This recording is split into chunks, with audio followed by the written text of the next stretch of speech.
Hai Positive People, kita kembali melanjutkan seri pengajaran kita. Kita sudah menyelesaikan Matius 16.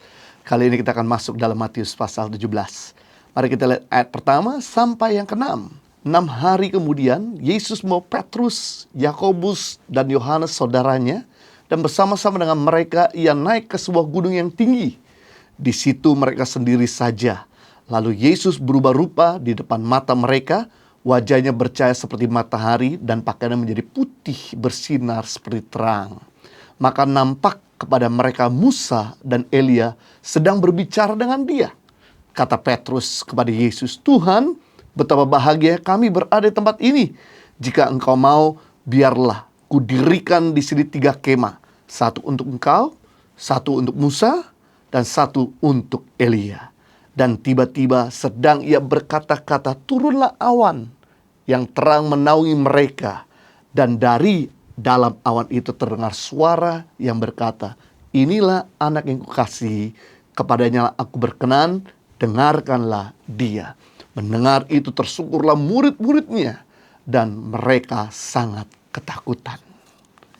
Setelah pengakuan Petrus tentang Yesus adalah Mesias, 6 hari kemudian Yesus membawa ketiga murid inti ke atas gunung yang tinggi.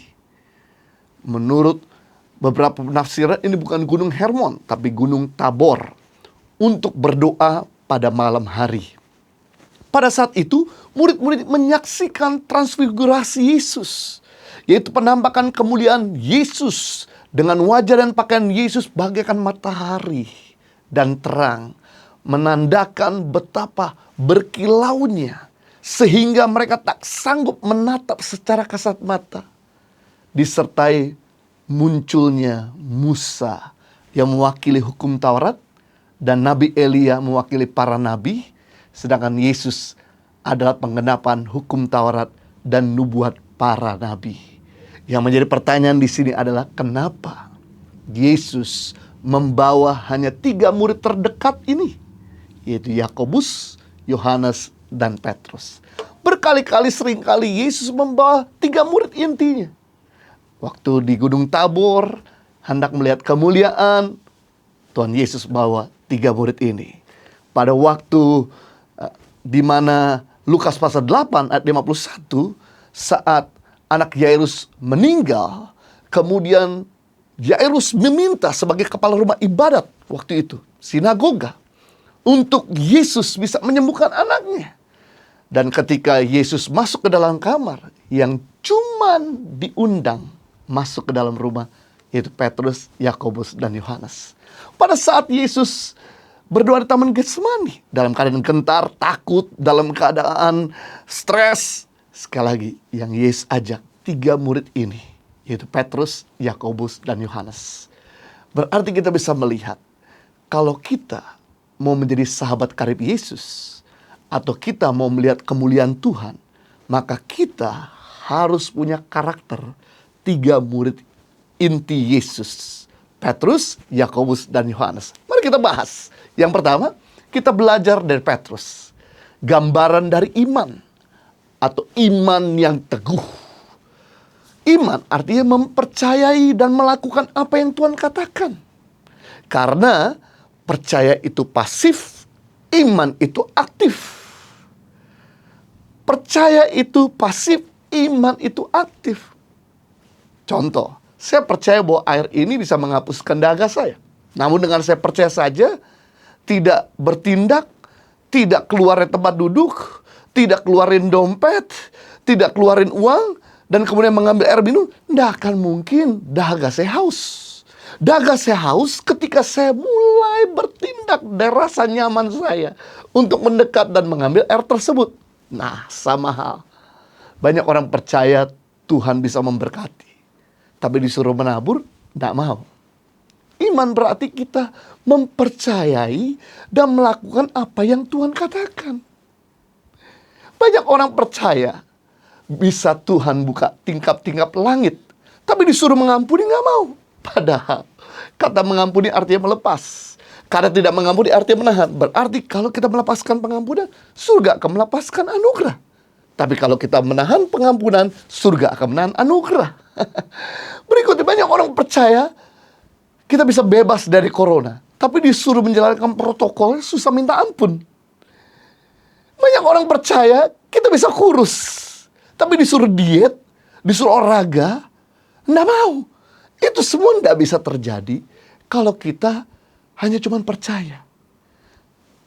Iman itu bukan sekedar percaya, tapi iman itu mempercayai dan melakukan apa yang Tuhan katakan. Sama seperti Petrus ketika melihat Yesus berjalan di air, maka Petrus berkata kepada Yesus, kalau memang itu engkau Yesus, suruh aku juga berjalan di air. Kita bisa melihat di sini bahwa Petrus tidak bertindak gegabah. Ketika lihat gurunya berjalan di air, dia nggak langsung lompat, tapi minta permission. Tunggu suara Tuhan. Begitu Yesus berkata, silakan, barulah Petrus melangkah. Jadi, apapun yang Tuhan katakan hari ini, mari kerjakan. Maka kita akan lihat iman kita bertumbuh. Yang kedua, bagaimana untuk kita menjadi sahabat karib Yesus dan melihat kemuliaan Tuhan Yesus. Yaitu kita harus punya karakter yang kedua. Karakter seperti Yakobus, gambaran dari harapan atau pengharapan yang teguh. Kata pengharapan yang teguh itu artinya begini, atur ekspektasi Anda, atur harapan Anda. Artinya begini, belajar slow is fast, pelan tapi cepat. Cintalah kemajuan, bukan kesempurnaan. Tuhan tidak menuntut kita sempurna, tapi Tuhan menuntut kita bertumbuh, maju, berkembang, progres. Tekunlah berlatih, tekunlah belajar.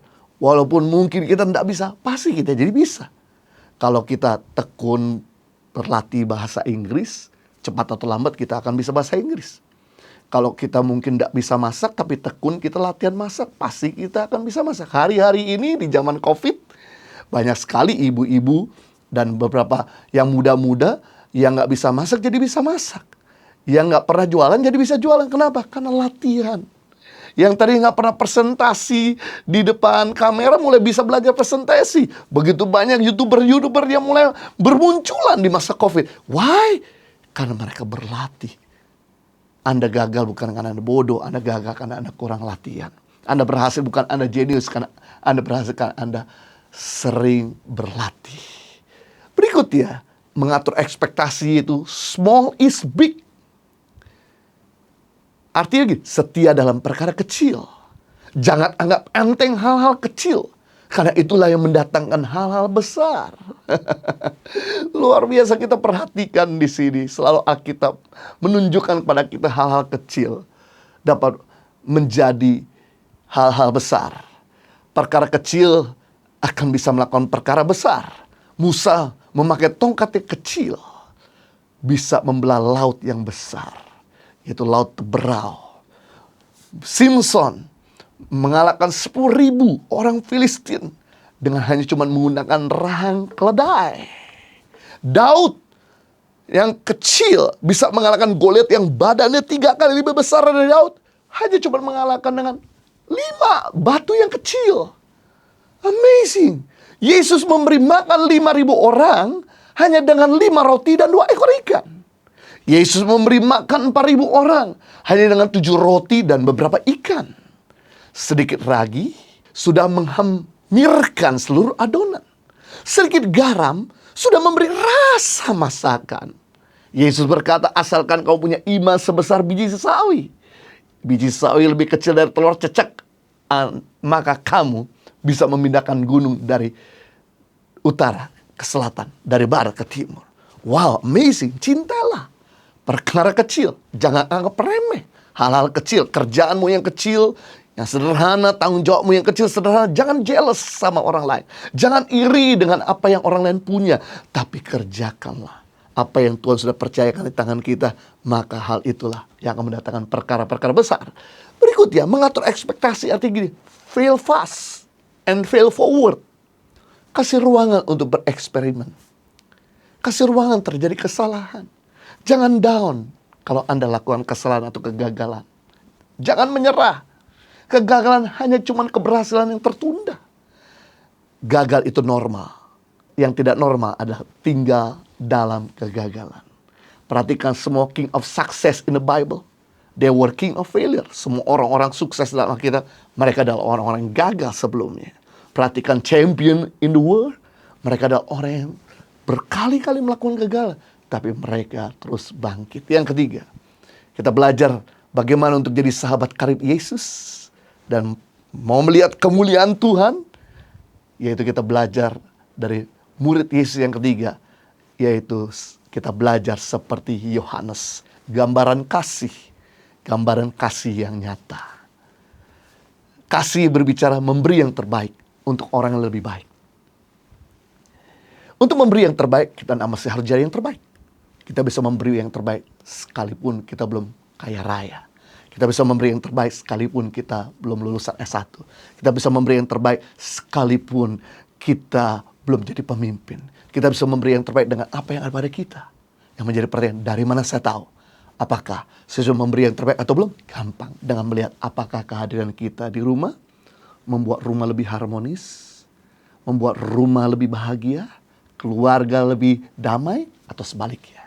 Yang menjadi pertanyaan, apakah kita sudah membawa kasih atau belum? Gampang. Dengan melihat apakah kehadiran kita pada pekerjaan membuat tempat pekerjaan lebih maju, atau sebaliknya. Yang menjadi pertanyaan, apakah kita sudah membawa kasih atau belum? Gampang. Dengan melihat apakah kehadiran kita di kota dan bangsa ini sudah membawa kesejahteraan atau belum? Kalau kehadiran kita di rumah tidak membawa keharmonisan, kalau kehadiran kita di tempat pekerjaan tidak membawa kemajuan, kalau kehadiran kita di kota dan bangsa ini tidak membawa kesejahteraan, kalau kehadiran kita di komunitas tidak membawakan sesuatu nilai tambah, berarti kita belum membawa kasih. Sebab di mana ada kasih, pasti ada transformasi. Ketika kita memiliki 3 karakter murid Yesus. Yang pertama Petrus, yaitu iman yang kuat. Yang kedua Yakobus, yaitu pengharapan yang teguh.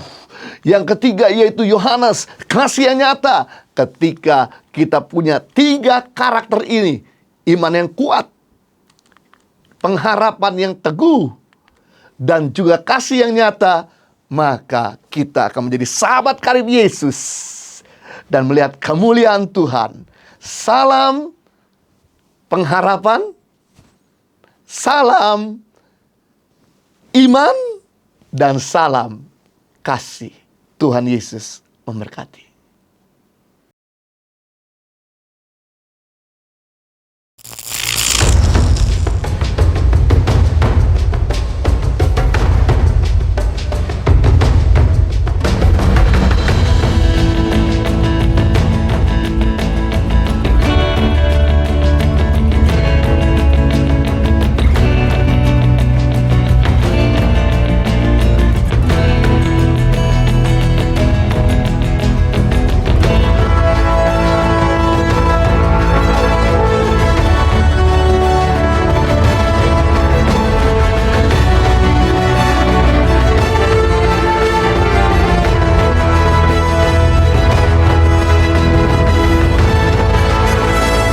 Suka duka, perjuangan guru tangan pengharapan dalam membangun pendidikan di pedalaman Indonesia.